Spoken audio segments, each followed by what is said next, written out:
Okay, I'm back. Back with another review. This is gonna be the first time I review Illumination films, or films in general. I'm hoping my video thing doesn't mess up. But, yes, I'm going to be reviewing Illumination films, though. Illumination is not known for having the best films out there.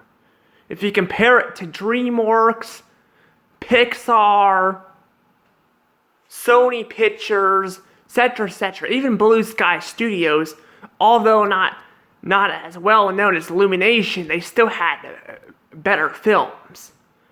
But I'm gonna go through each film and I'm going to review it and give my score. And then at the end, after I'm done reviewing all the films, I will give a score on how good the studio is, determining on how good their movies are. The Mario movie is not going to come out till next year during December. It keeps getting pushed back. So I want to see how good Illumination is without the Mario movie within it before we had the Mario movie in it. Now again, I can't say if the Mario movie is going to be good or bad because it's not out yet. All I know is so far it doesn't have the original voice actors in it from the Mario games. So Charles Markin isn't going to be voicing Mario, sadly. But anywho, I'm going to be talking about Illumination Entertainment, the first film, in a second. I will tell you guys, this review is going to be different. It's not going to be the same. It's going to be different than me reviewing episodes. Episodes, I'm okay with there being, it being somewhat bland a little bit, but movies are a lot different. I'm going to be judging them and giving them a score on how good the movies are. Like how entertaining they are and how good they are. So, if their characters are very entertaining or if the story's very entertaining, it doesn't even have to be always funny to be a good movie. If you know what I mean. And the scoring sound effects will sound like this. 39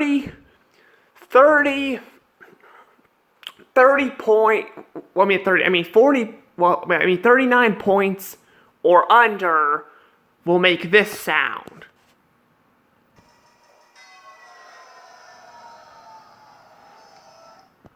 But that's what that will sound like. And if the score is 100 or 120 points, it'll sound like this.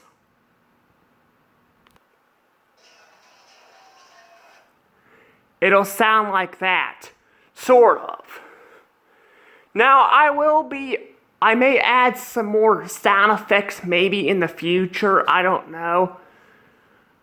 But for right now, that's what it's going to sound like. But yes, this is Illumination Entertainment. Hopefully the video doesn't stop. If it does, I will make this into a part 2. Anywho, let's get into the film. Alright. This is Despicable Me, the first film I'm going to be reviewing. Despicable Me came out in 2010, July 2010. While Megamind, a similar film to it, came out later in the year. I think it said September. I already forgot the dates. But yes, Despicable Me came out earlier. A lot of people complain about Illumination films being too similar in plots to other studios' films. Well, this came out first. There's no problem with them copying plots. I mean, it's hard to come up with an original plot.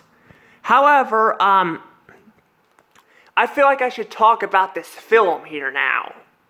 It starts off with the family going on vacation to Egypt. And they are going to see the Big Pyramid. And I gotta say, I already see the film, the humans and stuff, they all look chubby and fat and stuff, like, in the waist and stuff. I don't know why that is. I know there's some bigger people out there, but I don't know why they're all like most of the humans are like have big bellies and have like skinny arms. I don't get it. But yeah, this mom here has like a huge belly and stuff. I'm not sure why they drew the characters like this. It's not a bad thing. I'm not making fun of fat people. I'm just saying it's weird. It's weird to see this. I mean, most of the time in movies, some humans on the movies are fat, but most of the time they're really skinny. But here most of the humans are fat in this movie.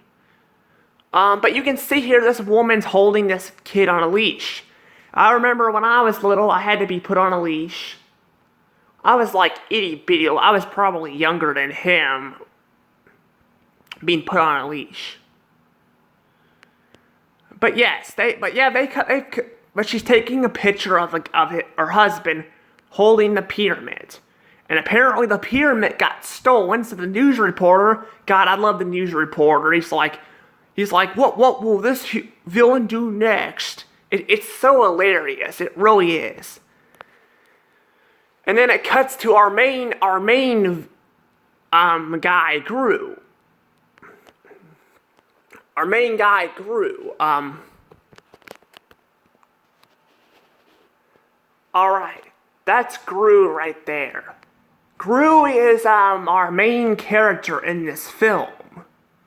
In Despicable Me movies, period. He's the main villain. I mean, well, he's not the main villain. I mean, well, he's the villain in this movie, but yes, later down the road he'll still become selfish, but he'll become more of a good guy.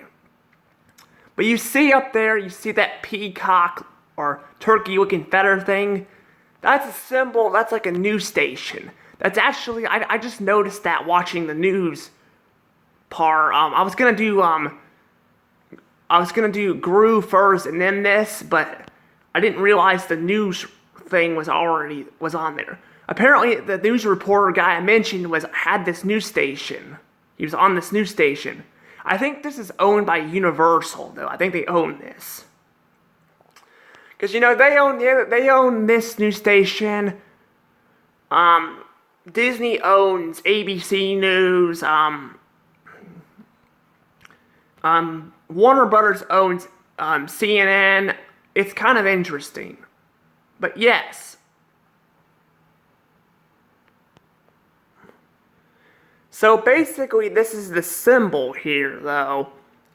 So that's pretty cool to see that. I actually didn't notice that until I watched the film before I was reviewing this, because I watched the film right before I went to review this. So yes, it's really cool Easter egg. I don't know how the heck I missed it, but I did. But yes, the story is Gru wants to become a villain. He wants to improve. He wants to please his mom. His mom was never pleased with him. His mom was a whore. I mean, she's a freaking whore. I hate her so much. She's never interested in her own son's stuff. That's why I think he became a villain, because he wanted to please his mom. His mom was never proud of him. But yes, the movie is about him wanting to steal the moon. However, he runs into some problems on the way. For example, these little girls come into his life, and And at first he's not very happy about them, but eventually he likes them. I'll show you what they look like. Okay, but those are little girls. See, I'll talk about that in a second. However, I'll talk about it right now. Basically, Gru he wants to adopt them so he can use them as a plot to steal, because this guy named Vector, steals, the, shrink ray from Gru, the one who stole it from those scientist guys. Yes, he steals the, shrink ray, and, he uses the girls to get it back. However, most of the time, a lie reveal, concept doesn't work in a film. But here, I would have loved for it to be in here. See, the girls, I don't think, ever find out that Gru is using them just to steal something. I don't think they ever found that out. They don't mention it in the second movie or the third one. So I don't know if they ever, mention it or not. I don't think they ever find out. Now, I don't know if it would have worked in this movie, though, because, well, he would have got arrested, and the movie would have dragged on for a while, and all that, and I gotta say, this movie is kind of slow, too. It's really slow. It really is, it feels slow. At times, it feels actiony, but a lot of times it feels too slow, and drags out a little too long, and these girls are not that interesting. I don't hate them, but they're not exactly really entertaining in this movie.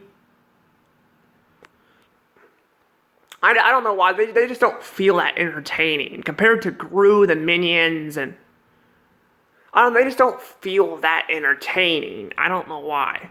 This movie is really funny, though. I'm not gonna lie, it throws jokes at you. Of course, I don't laugh as much anymore at these jokes that they throw at you because I've seen this movie so many times. But I bet if I quit watching the movie for a long time, I would eventually come back and I would realize this movie's actually really funny, because it was. I think you guys would really like the jokes in this movie. But yeah, it is really slow. Also, that pink hat girl, whatever her name is, I think they call her Eve or something. I'm not sure. I don't know. Her name starts with an A. I forget their names. Like, I really do. I never can remember their names. Agnes is the only one that gets her name said many times throughout the movie. Now, now Margaret, I know her name. She does mention the pink-haired girl's name in this moment where she's jumping up and down on the puddles, kind of like Peppa Pig does. You know, Peppa Pig jumps on those puddles. But anywho, yes, I know it's funny I referenced that, but it's kind of true. I mean, she's pink just like Peppa Pig is, and I don't know, just whenever she's jumping up and down those puddles, it reminds me of Peppa Pig for some reason. I guess because that's all they do on Peppa Pig is jump up and down in muddy puddles. But anywho, enough about getting off topic there. I want to talk about something really cool that she said. She referenced Annie, which is one of Disney's movies. Annie is basically gets adopted by a rich bald guy, and yes, this movie actually kind of plays a little bit like that. But she references it when they're inside Gru's home at the very beginning of the movie. It's not the very beginning, but it's towards the beginning. But basically, it does play similar to that story, where Gru is not interested in the girls right off the bat, but he grows, well, he has character development, he kind of grows too, and he grows to love them as his own daughters. That's kind of how Annie was too. Now, they're not the same story. Annie's adopted father was, I don't remember. I haven't seen the movie in a while, but I don't remember him being evil like this. Gru is evil. He's despicable. That's where the title of the movie comes in. He's despicable. He's nasty, rotten. You know what being despicable means. Kind of rude. But I like his character. I really do. But yes, this movie can be a little bit slow at times. It can be. There's also one more Easter egg I want to show you, and it's really cool. It's the best Easter egg in the entire movie. Alright, this is the Easter egg I'm talking about. See, he's playing a Nintendo Wii. I think it's the classic Wii too. Except apparently his remote is you can see it's green. It's green. Like it's got green dots right up underneath those two buttons. A normal Wii remote it turns on and it's blue. But that's a really cool Easter egg. I really like that. I wouldn't call it an Easter egg though. It's not hidden like the other stuff is. But it's a really cool scene, he's playing a Wii and stuff. That's really cool. It really is. Basically, he's an interesting villain too. Apparently he has a pet shark, and his shark, I guess, I don't know, I think that's kind of funny how he has a pet shark. It's really funny, but yeah, apparently he's sitting underneath a glass dome. So I guess his shark is kind of like a guard dog, kind of sort of. It guards because it ate Gru at one point, and so it's really cool actually. It really is. It's cool that he has a shark and a Wii and all that. The thing is, though, I wouldn't call him the best villain of the Despicable Me movies. I think there's better ones coming down the road, especially Despicable Me 2. Wait till we get there. God, that villain is so good looking. Oh my, he's so good looking. I can't wait to get down and you'll see how awesome and good looking he is. Anywho, he's still a great villain. He's still good. I still like him. He's funny. He's more of a nerdish villain than anything. But basically, yeah, so Gru uses the girls to give him robotic cookies. To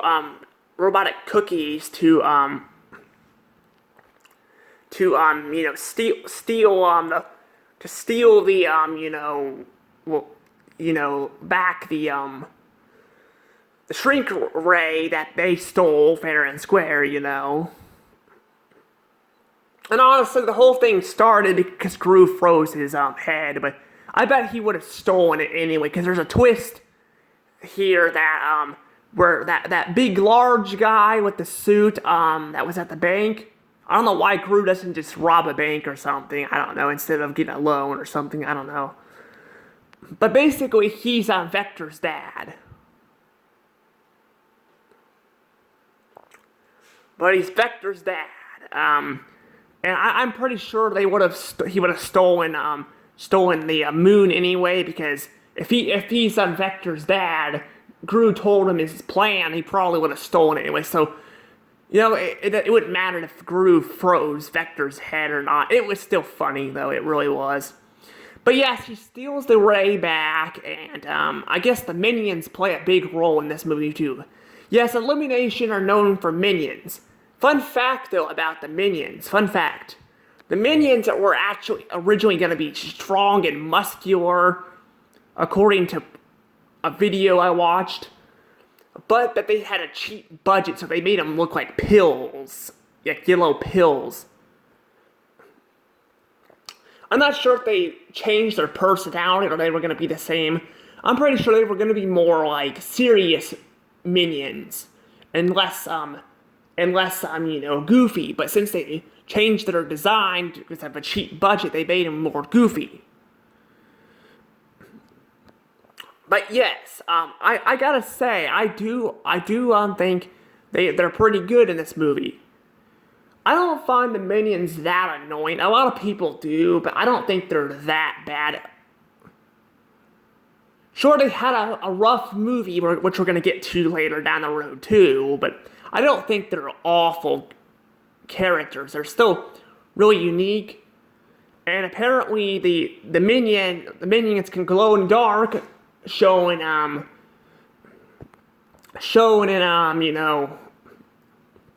one of the scenes where they're in the vent trying to steal the shrink ray gun and get out of the building, which is really cool. So I guess you can squeeze them and they'll turn to glow in the dark. I don't know. It's really interesting though. However, I guess I could say too is that the way Gru does it, like I said, he does eventually fall in love with his girls too. Yes, basically, he takes them to a theme park because he wants to get rid of them. But thank God for child, I don't know, security or something. I don't know. He was forced to ride on the ride with them, and he ended up loving them. And he ended up spending time with them. Unfortunately, though, he was getting distracted from his villainish work, so Dr. Mafario had to get rid of him, and it was pretty sad. But yeah, he ends up going to the moon and accomplishes his dreams, but then he tries to hurry back to the play, so he can, see them perform. But he was too late, and apparently Vector stole the girls. So he goes to get them back, and there's a cool scene where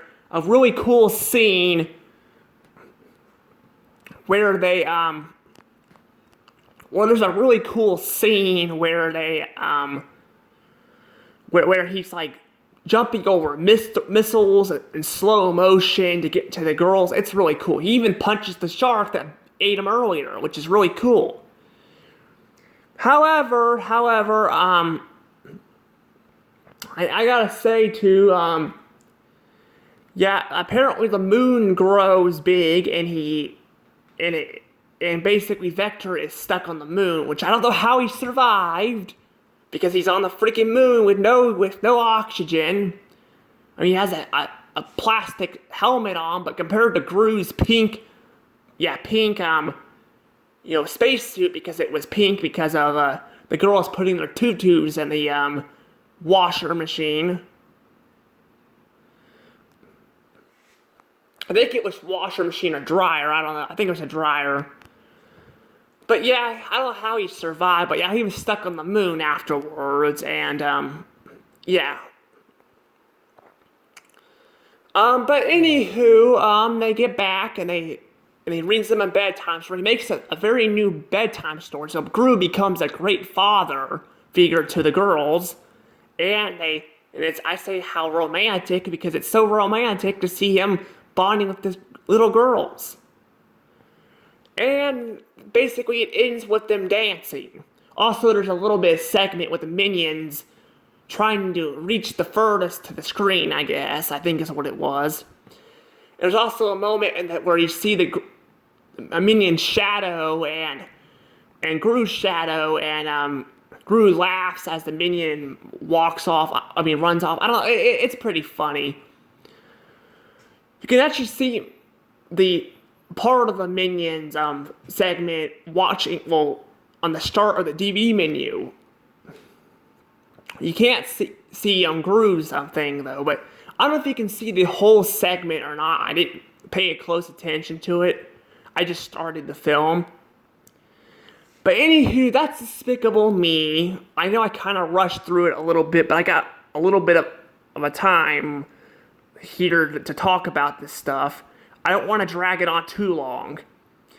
Anywho, how should I grade this movie? Should I give it good, meh, or bad? Well, it's gonna get a good. It's gonna get a good for sure. It's an okay movie. It's okay. I mean, it's not the best, but it's not the worst either. I mean, I don't hate it. I just think like it's not like a great film. I also should probably give it a score too, for sure. I'm gonna give it probably 87 points. Yes, 87 points for Despicable Me. And like I said, it's not the greatest film. That's why I'm giving it 87 points. It's kind of slow. There's not a lot of action in it.